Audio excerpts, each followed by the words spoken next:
Саламатсыздар ма, құрметті Айқанат олимпиадасына қатысушы оқушылар. Біз сіздермен бірге бүгін екінші турда келуі мүмкін, не болмаса екінші турда келетін сұрақтарға ұқсас сұрақтардың бірнешеуін қарастыратын боламыз. Сонымен бірінші сұрағымыз. Дәурен, Асыл және Арманның салмақтары теңіз деңгейінде сәйкесінше 600, 550 және 500 ньютон. Үшеуінің салмақтары бірдей болу үшін суреттегі нүктелердің қай жерлерінде орналасулары керек? Сіздер екінші тоқсанның динамика бөлімінде жерге тартылу үдеуі, яғни еркін түсу үдеуі деп атайтын үдеуіміз жер бетінен қашықтыққа байланысты екенін өткен болатынсыздар. Сәйкесінше біз жердің центрінен неғұрлым қашықтайтын болсақ, соғұрлым біздің жерге тартылу үдеуіміз, яғни еркін түсу үдеуіміз кеми береді. Сәйкесінше салмағымыз P тең M көбейту G болғандықтан, және G да тең GM бөлінген R квадратқа тең болғандықтан, ең ауыр салмақты дене, яғни оның массасы теңіз деңгейінде үшеуде тұрғандықтан, 600 ньютондық дененің массасы шамамен 60 килограмм. Сәйкесінше ол жерден максималды, жердің центрінен максималды алыстыққа қашықтайтын болса, оның салмағы салыстырмалы түрде азаяды деген сөз. Сәйкесінше екінші нүктеде 550 тұру керек, және ең жақын жерге нүктеде X нүктесінде 500 ньютондық денеміз тұру керек. Яғни Дәурен Z нүктесінде, Асыл Y нүктесінде және Арман X нүктелерінде тұру керек. Енді сонда жауапты табайық. Дәурен Z нүктесінде не болмаса мынау, не болмаса мынау варианттар қалды. Асыл болатын болса бізде Y нүктесінде болу керек, яғни Асыл Y нүктесінде тек қана E варианты, және Арман X нүктесінде ол да дұрыс. Демек, E вариантын белгілейміз. Келесі сұрағымыз, бір дененің төменде көрсетілген планеталардың қайсында таразыға тартқанда ең ауыр салмақ көрсетеді? Дененің салмағы дегеніміз сол планетаға тартылыс күші деп айтуға болады. Сәйкесінше F тең G M планетаның M дененің массасы бөлінген R квадрат. Бізде гравитациялық тұрақтымен дененің массасы барлық жерде бірдей болған үшін біз бұл екеуін былай сыза тұрайық. Яғни бұл екеуіне байланысты емес. Тартылыс күші планетаның массасына және планетаның радиусының квадратына байланысты болып тұр. Келесісі, бізге есептеуді оңайлату үшін планеталардың тығыздықтары бірдей деп берген. Егер әр планетаны біз сфера ретінде елестететін болсақ, байланысты түсіну үшін масса дегеніміз ол ρ көбейтілген v-ға тең болады. Яғни сфераның көлемі ρ көбейтілген 4 бөлінген 3 пи r кубқа тәуелді. Пи r кубқа тәуелді мына жерден r квадратқа кері пропорционал, яғни кері байланысты. R квадрат пен r куб қысқарса, сонда бізде мынандай бір байланыс шығады. Яғни бұны ары қарай есептейтін болсақ, f тәуелді дик m бөлінген r квадратқа тең ρ 4 көбейтілген, яғни 4 бөлінген 3 көбейтілген пи көбейтілген r кубқа бөлінген r квадратқа. Екеуін қысқартатын болсақ, мына жағдайда бізде f тәуелді 4 бөлінген 3 ρ пи қалды және r қалды. Осы мәндерге тәуелді екен тікелей. Сәйкесінше радиусы ең үлкен планетада, яғни тығыздықтары бірдей болған үшін радиусы ең үлкен планетада тартылыс күші де ең көп болады. Демек, біз қайтадан есептің басына барамыз. Радиусы визуалды түрде ең үлкен планета ол С вариантында тұрған планета дейміз.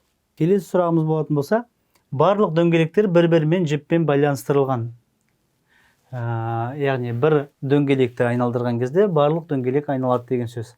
Егер W дөңгелегін сағат тіліне қарсы бағытта айналдыратын болсақ, онда төмендегілердің дұрыстары.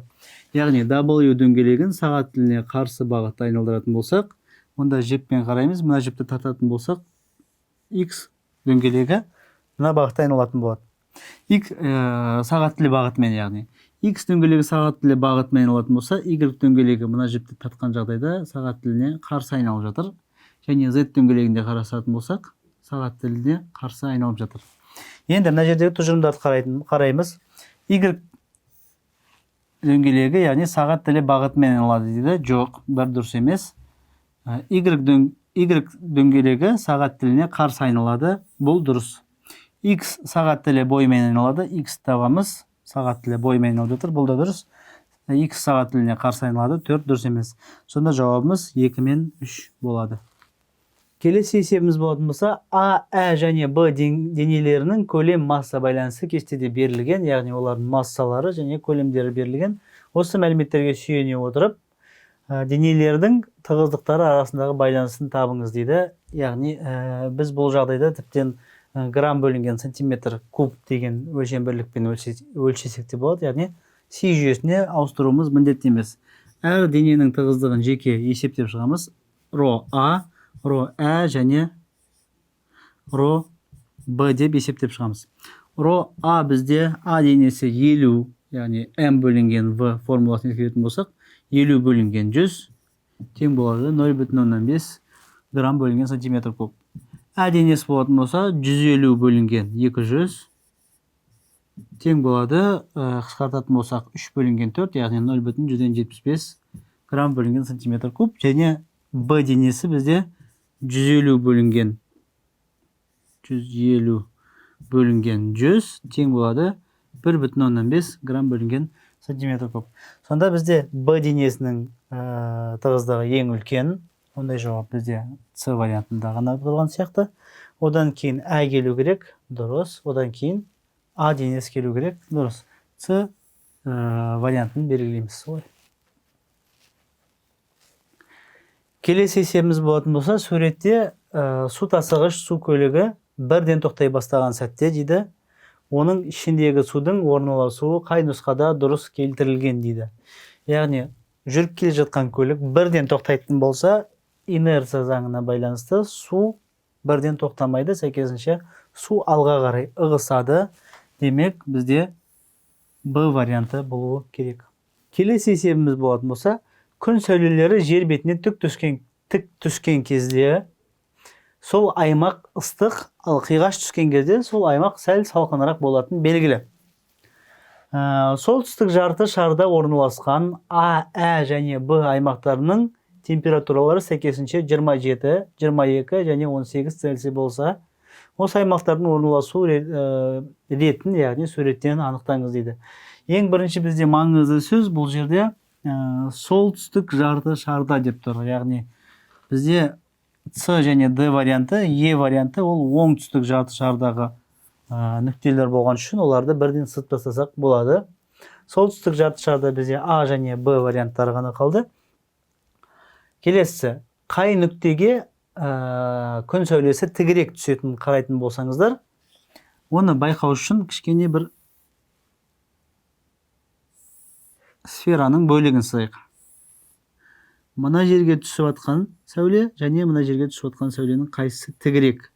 Тік дегенде мысалға түсініктірек болу үшін адам жер бетінде бұлай тұрады. Демек, оның көбірек басына жақын түсетін күннің сәулесі ол экваторға жақын бөлік болып табылады. Сәйкесінше бізде А бөлігі ең ыстық, яғни А, Ә, Б аймақтары сәйкесінше температуралар берілген. А бөлігі ең ыстық болса, ол жерге күн сәулелері ең тік түседі. Демек, ол нүкте экваторға ең жақын. Одан кейін Ә нүктесі келеді, одан кейін де Б нүктесі келеді. А, Ә, Б бізде дұрыс қатарда тұр. Яғни Б вариантын белгілейміз.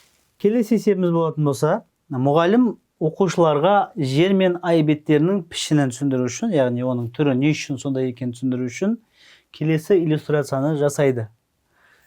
Бірінші, біреуі жерді, екінші айды сипаттайтын екі дарт қолданады. Екінші, осы дарттардан біреуінің бетіне суретте көрсетілгендей баллондар қояды, яғни шарларды үріп қояды. Екіншісіне дымды қоймайды. Сөйтіп, үшінші жасалынатын амал, ол екеуіне бірдей бірнеше дарт оғын атады. Яғни екеуінің үстінде де бірдей дарт оғының атылғаны көрінеді. Бірінші дарт бізде мына түрге айналады. Суретте көрсетілгендей, екінші дарт болатын болса, мынандай түрге айналады. Енді осының бәрін қорыта келе, мұғалім әр қолданылған заттардың рөлдерін қалай сипаттайды дейді. Сіздер өз логикаларыңызды қолдана отырып, осыны түсіндірулеріңіз керек. Бірінші дарт, яғни екі дарт, біреуі ай мен жерді сипаттағаннан, өздеріңіз білесіздер, жердің бетінде атмосфера бар, сәйкесінше метеорит кірген кезде жердің бетіне, ол көбінесе жанып кетеді. Яғни жердің бетіне жанып кеткендіктен түсе алмайды дағыны, жердің бетін бұзбайды. Жердің беті қалай домалақ болатын болса, немесе қандай пішіні бар болатын болса, солай тұрады. Айдың бетінде атмосфера жоқ. Айға келіп соқтығысқан кез келген метеорит айға тікелей соқтығысқандықтан оның бетінде әрқашан кратерлер пайда болып отырады. Сәйкесінше бірінші дарт бізде жерді сипаттауы мүмкін, екінші дарт айды сипаттауы мүмкін. Ең бірінші сол нұсқаларды табайық. Бірінші дарт жерді сипаттайды, ол мынау және мынау нұсқалар, А және С нұсқалары. Екінші дарт айды сипаттайды, ол да дұрыс. Үшінші дарт оғы дегеніміз ол метеориттер, яғни С нұсқасында атмосфера дейді, ол дұрыс емес. Сондықтан бізде А нұсқасы ғана дұрыс болып қалды. Соңына шейін тексеріп көрсек, бізде шарлар атмосфераны сипаттайды, ол да дұрыс екен. Және пайда болған тесіктер болатын болса, кратерларды сипаттайды. Келесі есебіміз болатын болса, бірінші суретте динамометрдің құрылымы көрсетілген. Және оның өлшемдерін алу үшін 10 сантиметрлік сызғыш орналастырылған. Сызғыш динамометрдің максимал көрсеткішіне сәйкес келеді. Екінші суретте динамометрге салмағы 6 ньютон болатын денені ілген кезде, оның серіппесі 3 сантиметрге созылатын көрініп тұр. Яғни 6 ньютондық дене ілсек, ол 3 сантиметрге созылып тұр дейді. Және мына жерде тағы бір маңызды информация берілген, сызғыш динамометрдің максимал көрсеткішіне сәйкес келеді. Яғни ол максималды 10 сантиметрге шейін ғана созыла алады. Осының бәрін қолдана отырып, яғни осы динамометрге қатысты келесі айтылған дұрыстарының тұжырымдардың дұрыстарын анықтаңыздар дейді. Бірінші, өлшеу интервалы 0-20 ньютон, яғни 0 ең төменгі ол белгілі, және біз мына жерден анықтаймыз. 3 сантиметрге созылса, ол 6 ньютонды көрсетеді екен. Демек, 10 сантиметрге созылатын болса, 3-ке 6 болса, 10 сантиметрге де пропорция бойынша 20 ньютонды көрсетеді. Не болмаса формуласы бойынша есептеп қарасаңыздар да болады. Демек, біріншісі дұрыс бізде. Екінші, 10 ньютондық дене өлшенсе, созылуы 7 сантиметрге келеді. Жоқ, ол дұрыс емес. Мына жерде байқалғандай пропорцияны құрсаңыздар, 6 ньютонға 3 сантиметрге созылса, 10 ньютонға да ол 5 сантиметрге созылу керек. Екінші пунктымыз дұрыс емес. Үшінші пунктымыз, бұдан да ұзын сызғыш қолданылса, динамометрдің максимал өлшемі артады. Жоқ, мына жерде әдейі сызып қойдық. Сызғыш динамометрдің максимал көрсеткішіне сәйкес келеді. Яғни, оның максимал көрсеткіші 10 сантиметрге сәйкес келеді. Сызғыш қандай қолдансаңыздар да, ол максималды 10 сантиметрге шейін ғана созылады. Одан кейін уже өлшеу қабілетін жоғалтып алады. Сәйкесінше, үшінші пунктта дұрыс емес, сондықтан бізде тек қана бір деген А жауабы дұрыс болады. Келесі есебіміз болатын болса, динамометрлер серіппелердің серпімділік ерекшеліктеріне сүйеніп жасалынады. Әр серіппенің серпімділік шегі бар. Бұл шектен асқан жағдайда серіппе серпімділік ерекшелігін жоғалтады және бастапқы жағдайына қайта оралмайды. Яғни кез келген серпімді денені белгілі бір жағдайға шейін созсақ қана ол серпімділігін сақтайды. Одан артық созып жіберетін болсақ, оның серпімділігі жоғалады. Осыған орай әр динамометрдің беткі жағына ол өлшей алатын ең үлкен мәнді міндетті түрде жазып қояды. Әр динамометрде не болмаса таразыда маркировка болады, оның максималды өлшей алатын салмағына сәйкес. Төмендегі суретте бөлік аралықтары бір-біріне тең болатын А, Ә және Б динамометрлері көрсетілген. 3 динамометр бар, олардың бөліктері бар, білесіздер. Мысалы, кез келген құрылғыда көрсеткіш бар. Көрсеткіштің бөліктерінің арасы бірдей дейді, тек қана осы информация берілген әзірше. Енді келесі кестеге қараймыз. А динамометрі 10 бөліктен тұрады, бөліктер саны 10, әр бөлік мөлшері 5 ньютонға сәйкес. Ә 5 бөліктен тұрады, 1 ньютонға сәйкес, Б 10 бөліктен тұрады, және әр бөлік 2 ньютонға сәйкес. Кеседе келтіргендерге қарай жасалған келесі тұжырымдардың дұрыстан анықтаңыздар. Енді бірінші нүктеміз, біздің бірінші пунктіміз 10 ньютондық денені осы динамометрдің барлығымен өлшеуге болады. Есептеп көрейік. А динамометрі 10 бөліктен тұрады, әр қайсысы 5 ньютон болса, ол 50 ньютонды өлшей алады. Демек, А динамометрмен біз 10 ньютондық денені өлшей аламыз. Әге келетін болсақ, 5 бөліктен тұрады, әр бөліктің құны 1 ньютон болатын болса, ол 5 ньютонды ғана өлшей алады максималды. Демек, Ә динамометрі өлшей алмағандықтан, бірінші пунктті сызып тастасақ болады. Екінші пункт, ең көп күшті А динамометрмен өлшей аламыз. Есептейік. А 50 өлшеді бағана, Ә болса 5 қана ньютон өлшеді, Б 10 бөліктен тұрады, және әр бөліктің құны 2 ньютон болса, 20 ньютонды ғана өлшейді. Демек, екінші нүктеміз, яғни екінші пунктіміз дұрыс. Ең көп күшті А динамометрін өлшей аламыз. Ә және Б динамометрлеріне салмағы 5 ньютон болатын денелер ілінсе, Ә динамометрінің ұзаруы көбірек болады дейді. Ол да дұрыс, өйткені бағана айттық, олардың бөліктерінің арасы бірдей. Демек, 5 ньютондық денені өлшеген кезде ол 5 бөлікке түседі. Ал бұна Б динамометр болатын болса, 5 ньютондық денені өлшеген кезде әр бөліктің құны 2 ньютон болған үшін ол 2,5 бөлікке ғана түседі. Сәйкесінше Ә динамометрі көбірек созылады. Демек, оның ұзаруы көп болады дейміз. Үшінші нүктемізде дұрыс. 2 және үшінші нүктеміз бізде дұрыс болғандықтан С жауабын белгілейміз.